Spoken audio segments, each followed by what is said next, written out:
Okay, it is 5 o'clock. Please rise and join me with the pledge of the flag. I pledge allegiance to the flag of the United States of America and to the republic for which it stands, one nation, under God, indivisible, with liberty and justice for all.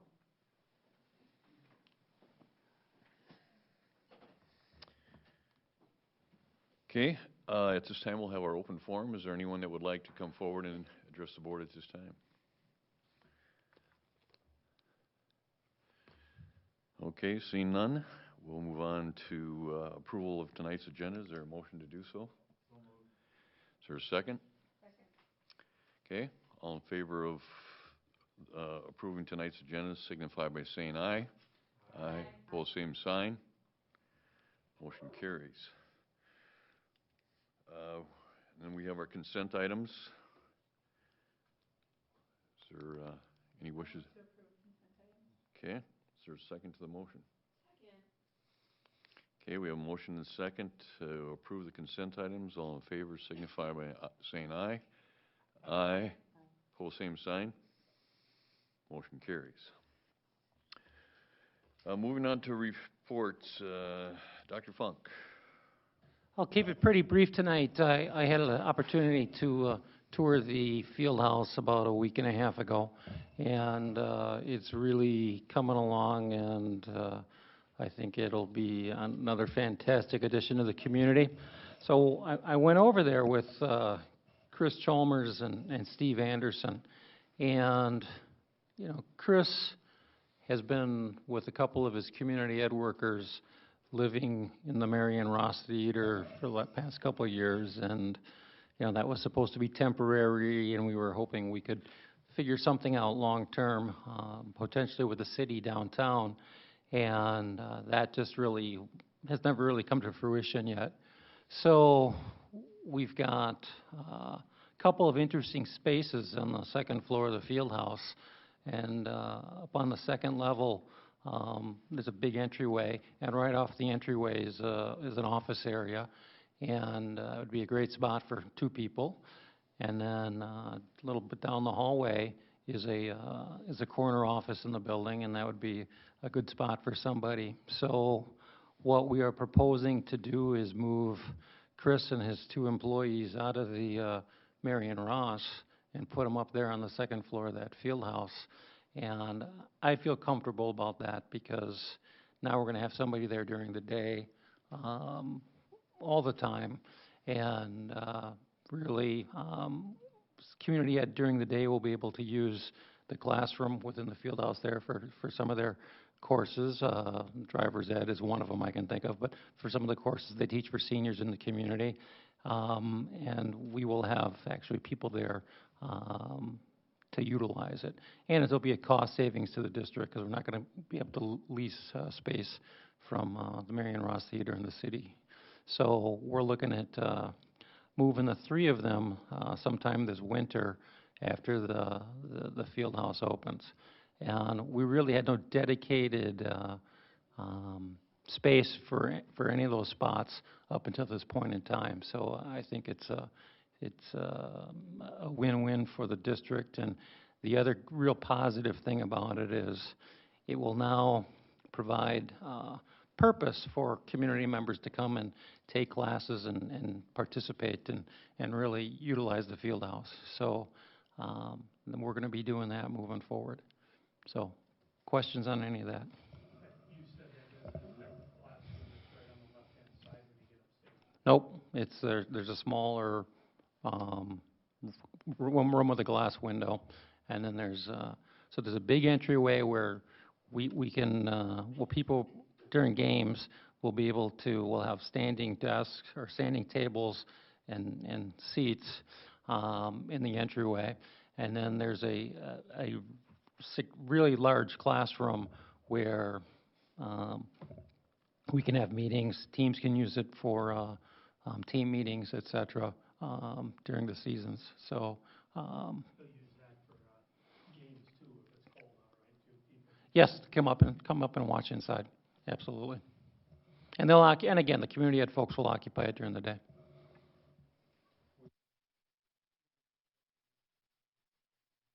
Yes.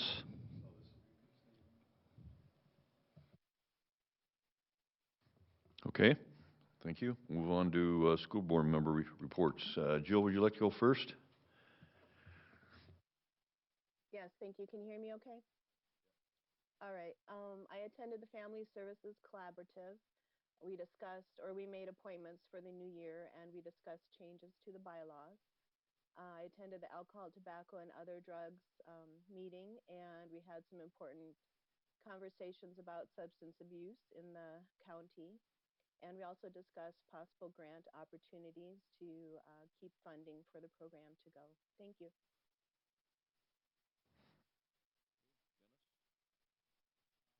Our community business.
I got to attend the Halverson PTO meeting on December 9th. Dr. Funk, that was a wonderful idea. I had a lot of fun. I would like to go to more, I think. I know we all get so busy with meetings and stuff, but it was really great. A couple things that they discussed. They had just finished their Prairie Fire Children's Theater, and that event went really well. And at Halverson, they don't charge for attendance or anything, but they did get some donations from the public, so that was nice. And then they were just finalizing their Burger Bingo, which was happening that Friday, so that happened on December 13th. And then they're also talking about their fun night, which is way off into the future. And I guess they're deciding this year if they're going to have it inside or outside. So it was a great time. A bunch of great ladies running the show for the PTO, and hard workers and very dedicated. So I had a lot of fun. It was great. I had a chance to go to a couple of our ball games, which is always fun to see. But besides that, I got to my second PLC. I went to the high school a couple weeks ago and got a chance to sit in on English, science, and then with the counselor group. So, Chris, I'm ready to come out. I'm ready to go to any of the schools. I'm looking forward to it. It's a lot of fun. It's fun to get the different insight of the different departments and what they're looking at. And as a teacher many years ago, I can tell you it's a lot harder now. So a lot more accountability, and I think that's good for the students. Also finished up our annual meeting with the Minnesota School Board Assurance Trust, and I was elected to another 4-year board membership there, and then I was just elected to the Southeast Service Co-op Board for 4 years there, so I just starting to learn about that. So I think that's on the 22nd. You probably go on the 21st? Yeah, probably get back from MSP. Yeah, so look forward to that too. It's over in Rochester, and I believe that's a monthly meeting, so hopefully bring some insight from there, and thank you for your votes, I hope. That's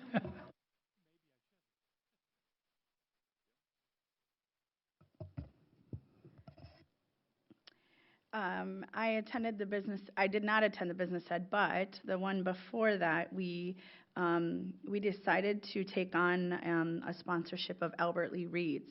And this is Albert Lee Reads is like a book club for leaders within organizations, specifically business and industry.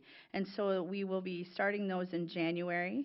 And those are sponsored by the chamber, and they'll be hosted at the outlet. So chamber members are free. If anybody else wants to go, it's $5. And then if they want to purchase the book. And so this in the next 6 months, so every 2 months the book will change. But the first one will be Start With Why. And so it'll just be an hour-long discussion led by Mary Holtorf on just the content of that book for 2 sessions.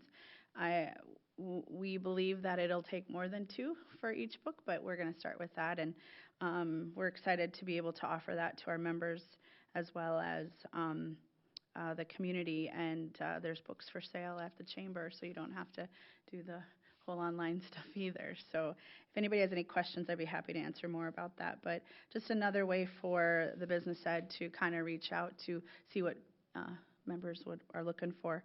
I did attend the Education Foundation meeting just this last Wednesday. A lot of great connection type stuff for the district, but we did pass those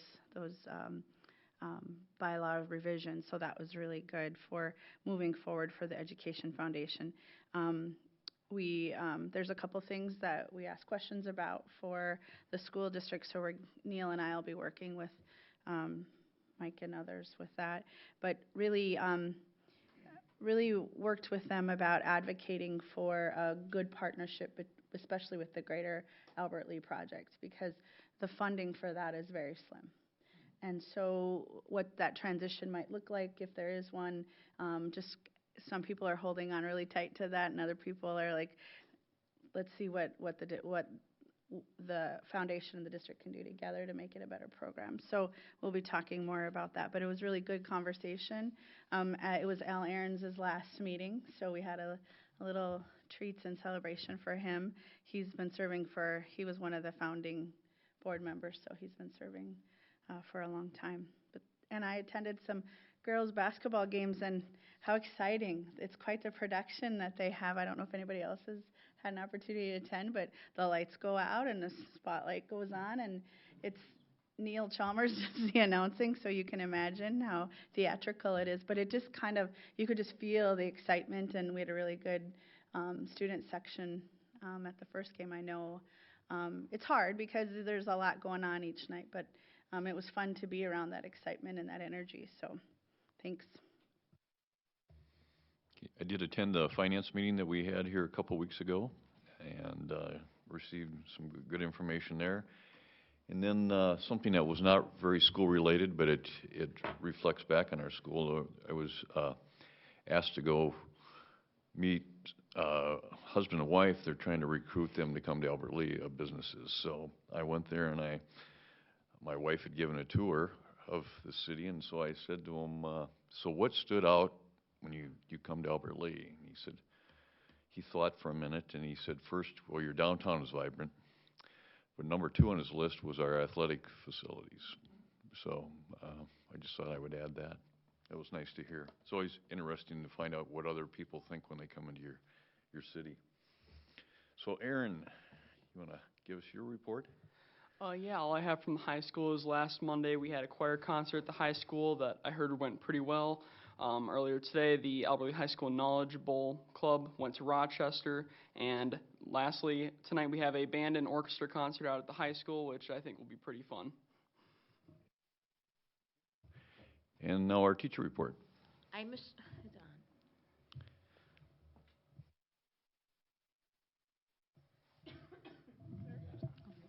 Michelle Klunder, and I teach first grade over at Lakeview.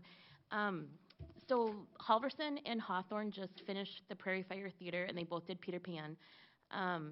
They did the bingo night, the burger bingo down at Halverson, and they gave groceries out as their bingo prizes, a sack of groceries, and they had really good attendance.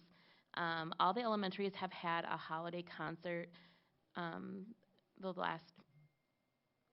all done now. I think the only one that hasn't had one is Halverson, and they're having one coming up in January. And then the weather lab has came out and visited Jim Peterson from KAL. And then we're having Mary Muffins at Lakeview tomorrow morning. Our LESO puts that on for the parents to come in. And we are having a fancy lunch where we dress up and have the teachers eat with the students on Thursday.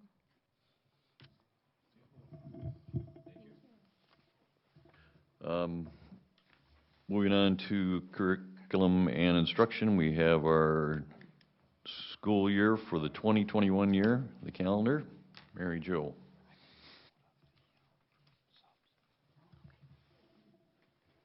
All right. I think it's on. No?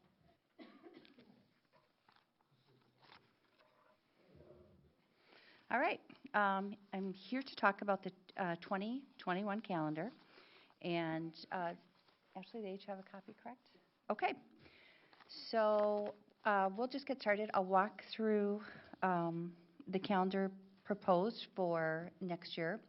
And before I do that, we've done our meet and confer with all the bargaining units. So they've given their feedback. Dr. Funk goes to PLCs and gets feedback, and Michelle chime in because your group gave him probably the most feedback, which was great. And it's been on the website, so people could respond to the We Listen site, and Brittany gets that feedback and then shares it with us. And learning team. Principals give their feedback on the calendar when at cabinet, and then learning team, which met last week, which is comprised of teachers and administrators throughout the district. They go through and really with the professional development eye on what does professional development look like for next year and the dates, et cetera. So quite a few groups have looked over it, given their feedback. And based on all the feedback that's given, here is the calendar that's proposed. So as always, we have a 3-day new teacher induction, and it would begin on August 10th August 10th next year. And those are the circled days at 10th, 11th, and 12th. And then all licensed staff would start on August 13th. And you'll see triangles throughout the calendar. And the purple triangles are high school conferences. The green triangles are Southwest, and then the black triangles are elementary. But as we go through, I can just point that out. So then on August 18th and 19th, we do the parent-teacher interviews at elementary, and that is normal that every year we do that for 2 days. And then 6th and 8th grade have their orientation on August 19th. Then all students begin on August 20th. And then you can see as we get into September, Labor Day is September 7th. So staff and families, there would be no school on September 4th or Labor Day, which is September 7th. So it gives 2 4-day weeks there. And then September 21st, we have high school conferences because it's close to middle of the quarter. In October, this was the request of Southwest staff and Chris Dibble, principal, to move Southwest conferences to October. Last year they were in November, but feedback was moving them to October so they're at the end of the quarter. And so those are the green triangles of Southwest requests to move those conference dates up. MEA is the state conference, October 15th and 16th, so no school for staff or students. And then October 19th is a professional development day. And that has been a request from teachers to move our professional development days throughout the calendar. And you'll see a couple more dates coming up where we've done that. And then this is where Michelle's teacher group gave feedback to Dr. Funk for elementary conferences. Last year we did conferences, you can see the black triangle on Thursday, October 22nd. Then we had a 7:30, well actually it was 10 o'clock to 6 p.m. conferences, no school, the following Monday, and this year it would fall on the 26th. And then we did Tuesday evening conferences. But feedback from the teachers was instead of a full day of school and then 4 hours of conferences? Could we just turn it into 12 hours of conferences and just focus on conferences, success coaches, making schedules just 12 hours of meeting with parents and students, et cetera? And we took Michelle's team from Lakeview, this was their input, brought it to learning team, brought it to the principals, and everybody said, well, if that's what teachers think is best, let's do it. So that is a change where we're now doing 12 hours of conferences on that October 26th.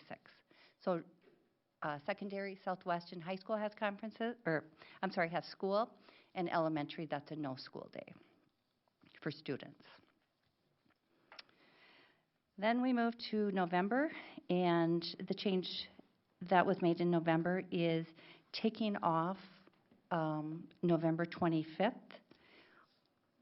And so that would be a 3-day Thanksgiving break instead of a 2-day break. And we found out we were the only school in the Big Nine, I believe. Is that correct, Dr. Funk? Close to it? So that was a change that we added of moving a date that was elsewhere in the calendar to the day before Thanksgiving. And then the same thing for December. So December 23rd would be a no school day for staff and students. And high school conferences on December 7th. This would be a 2 full week plus 2 days winter break for students. For staff, close to 2 weeks. And then just like this year, it's the exact same thing, where staff comes back for 2 days. We do professional development. Staff has time to do report cards, I should say licensed staff. Building work, teams decide what is the work they need to do, and this January a lot of teams will be doing some data work, and then students come back on January 6th. No school on Martin Luther King Day, which is January 18th. And then you can see the Southwest high school and elementary conferences in February, and elementary, same thing of moving February 22nd to a 12-hour day of conferences, and no school for elementary students. And February 15th, this is some feedback we got. This year we had a structured PD day in August. What the teachers' feedback to us is we're too heavy with PD in the beginning of the year. We need more PD throughout the year to stop, look at data, study our students, figure out how do we best meet their needs through all the work they've been doing.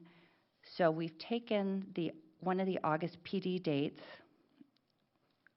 that we had this year and moved it down to President's Day. So staff will have a professional development, licensed staff will have a professional development day on President's Day. Then March, we have spring break, the week of March 15th. April 2nd is Good Friday, so that is a no staff, no student day. April 19th, high school conferences. And then in May, we have May 20th will be the ALC graduation. May 21st is high school graduation. And then 3 student days the following week in May. And then staff finishes on May 27th. So this is a proposed calendar. So are there questions?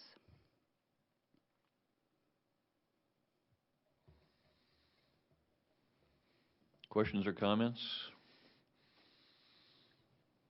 This year that we're currently on, we decided to have graduation when all of the schools are done. Is there a thought that went into that of why we're going back to having 3 days of class for the district after graduation happens? Well, I think it's where the calendar lies in Memorial Day. So this year, the last full week of school will be May 21st, next year, the last full day of school will be May 21st, the full week. And then there's 3 days where we, I don't know, Dr. Funk, will you help me explain that better? I know we discussed it and.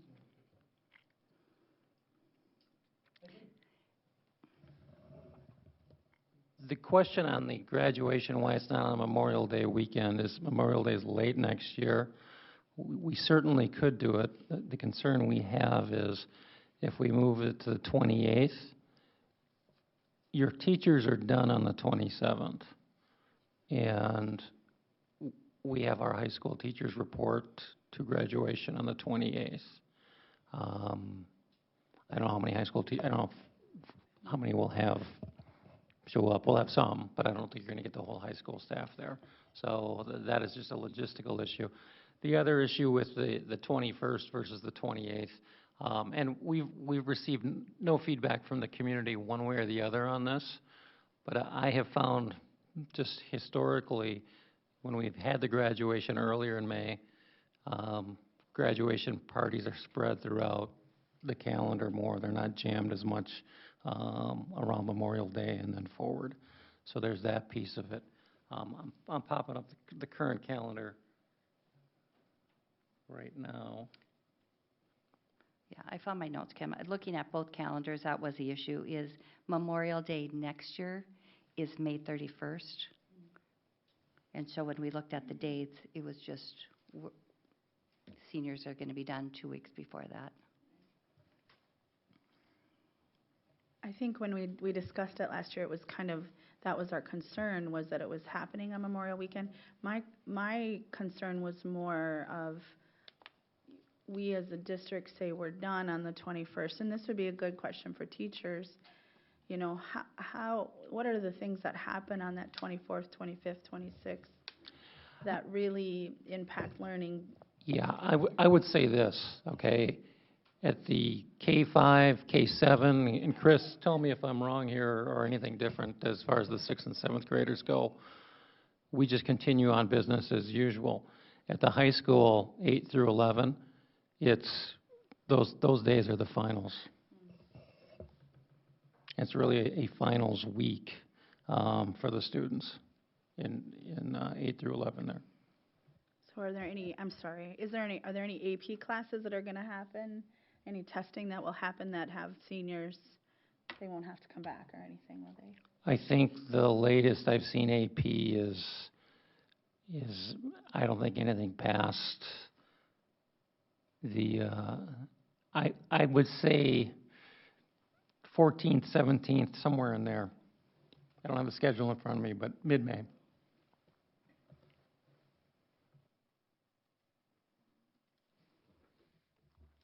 Any other questions or comments?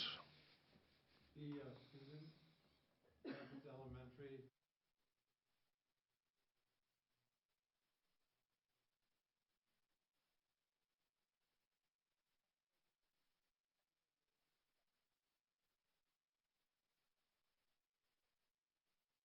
I just have one more question.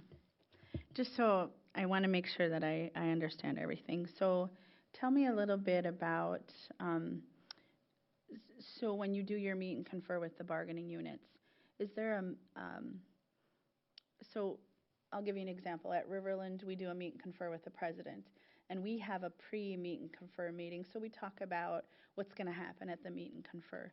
Are you aware of those meetings happen? And why I ask that is because if there's someone who, and maybe you can speak to this too, if there's someone who's within that bargaining unit that might have a question on the, or have input for the calendar, do they have the ability, is there, and I'm more for reference, I'm not questioning the process, but just so I understand that process. Is there a way for them to give that input?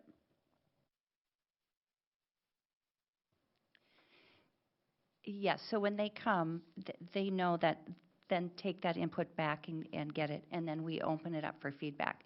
So when we do it, we still have 2 weeks, and then we met with learning team, principals, et cetera. And so everybody's giving their input during that 2-week period. You know, when we did the meet and confer this time, there was a woman I didn't know and just asked, have you been on this committee before? And she had. So everybody who was there was very familiar with the process and had been on this team before, and gave their feedback. And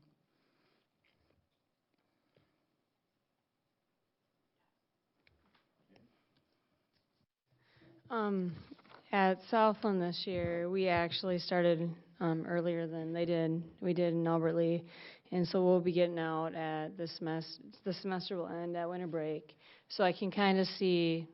Yeah, it kind of feels good to have an ending and a new beginning.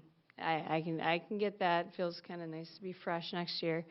I guess one of my biggest concerns is that, and I know we've addressed this before. I didn't realize it was such a big gap, but I just counted the number of days before winter break. You know, for semester one, counted the number of days for semester two, and unless I miscounted, there's 81 in semester one and 93 in semester two. So it seems like that's nice to be able to have that break there. I get that, that's really nice, but it's at 12 days less for semester one.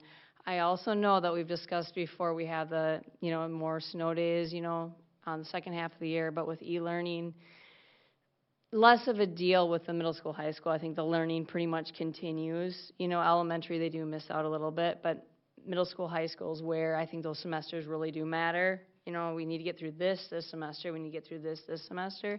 And I think that learning continues. And I do also recognize that we do have more testing in second semester, but the 12 days differential seems pretty big. The testing days, obviously second semester, and we look at the number of testing days, and we're trying to cut down testing days, but they do take a substantial amount of time. Give you an example on the access testing that we do for all EL students. We asked elementary, how many days have we stopped EL services to do the access testing, and same thing at the high school. And it's a lot, up to 4 weeks. And so MDE is allowing the change this year, which we will be doing, which will cut down some of that. But testing takes time, and I think, we all need to know that. Hopefully right now we're getting our access testing down to a 2-week period where we're not shutting down services for 4 or 5 weeks for our EL students. And the MCAs, we break those up so that you're not, the stamina of reading and maybe Erin, you can address this as you've taken them more recent than I have or given them, is to give a 4-hour reading test to one student is a lot, and that's why we should be breaking it up for best practices.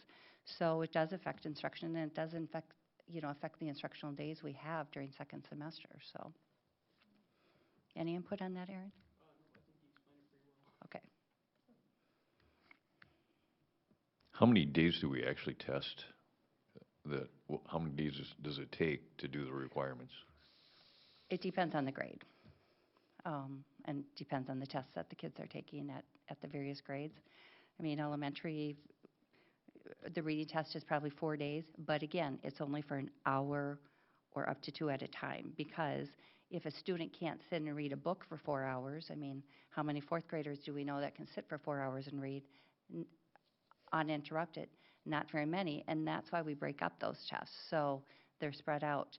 At the high school, we don't break them up down to those small increments, but there's still makeup days. They're broken up, so we're not doing one test for the entire day. And then some of the grade levels, when we get to that high school level, where I think this discrepancy affects more, some of those high school students aren't taking MCA tests. Not because they're opting out, but some grade levels don't have MCA tests, or they only have one at that level. They have less than at the elementary level, correct? True.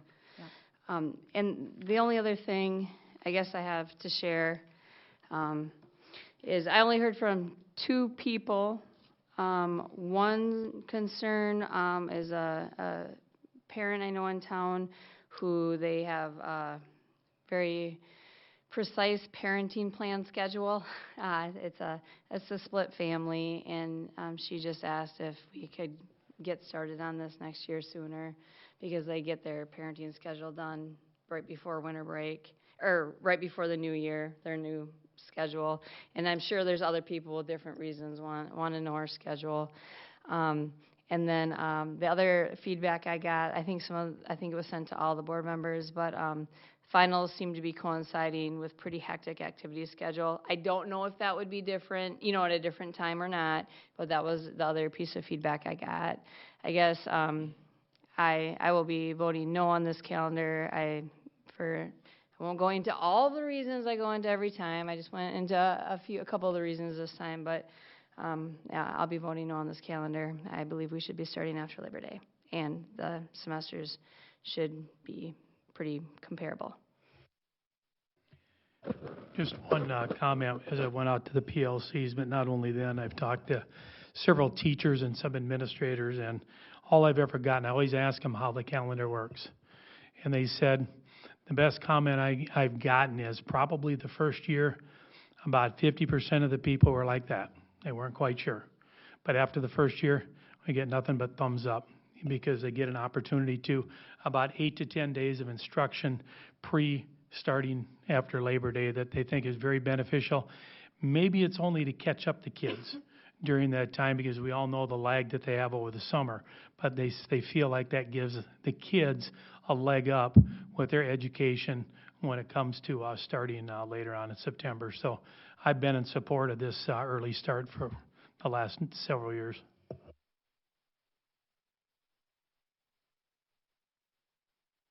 The feedback that I've also received has been favorable to the early start from staff.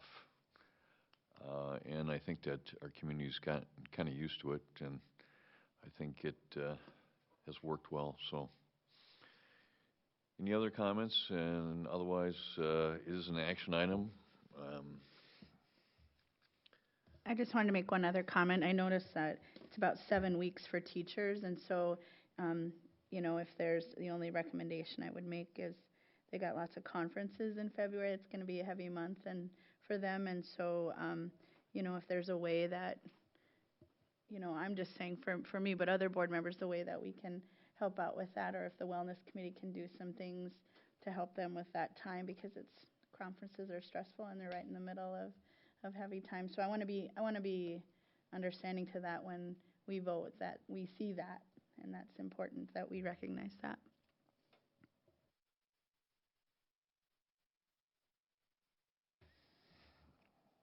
I'll move to approve the calendar, proposed calendar. Is there a second? Second. Okay, motion has been made and seconded to approve the calendar. Any further discussion? My comment would be that when we first moved to an early start calendar as a board, the main reason was for increased student learning. And the pattern is actually moving in the opposite direction, even with additional learning days prior to testing, so that is concerning to me. Also, I am still receiving negative feedback from the community. So for those reasons, I will not be supporting this early start calendar.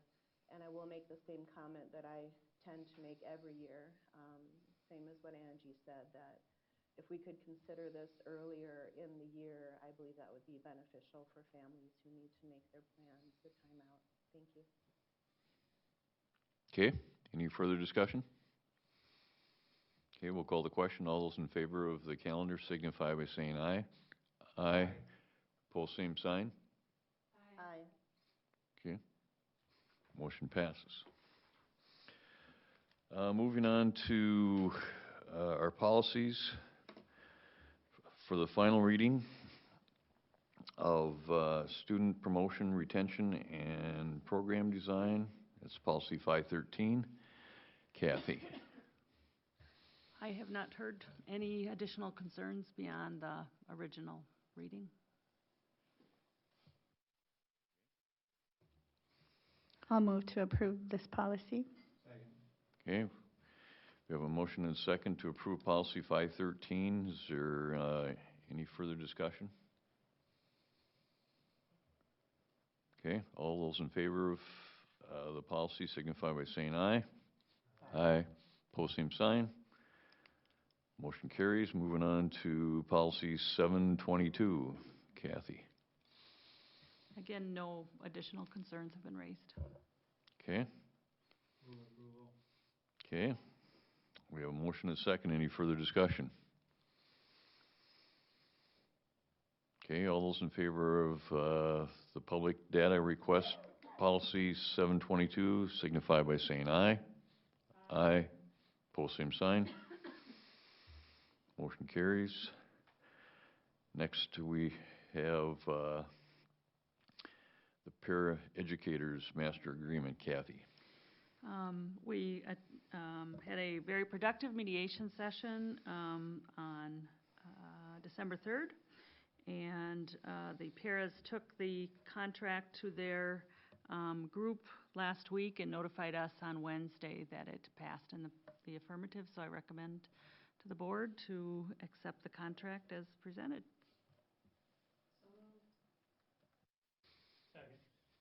Okay, we have a motion and second to approve the para-educators contract. Any further discussion? Okay, all those in favor of the motion signify by saying aye. Aye. Pose same sign. Motion carries. Next, we have 9.4, which is combining polling places. Dr. Funk? The only change is we are moving back. We moved when they were renovating the City Hall in Clarks Grove. The polling place was moved to the church, or the Baptist church up there. Now that the renovations are complete, it's going back to the City Hall where it used to be. So that's the only change to it. Okay, we have a motion and a second. Any further discussion? All those in favor of the resolution for the polling places signify by saying aye. Aye. Pose same sign. Motion carries. Okay, we entertain a motion to go into closed session under Minnesota Statute 13D.03 for labor negotiations, and also 13D.05 subdivision 3 for performance Yeah, so let's just do the one, the labor negotiations, and then we'll come out and then we'll go into the other one. Okay, we can only do one at a time? Right. Okay. Yep.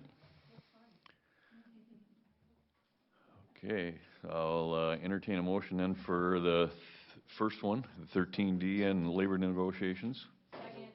Got a motion and a second. All in favor signify by saying aye. Aye. Pose same sign. Motion carries.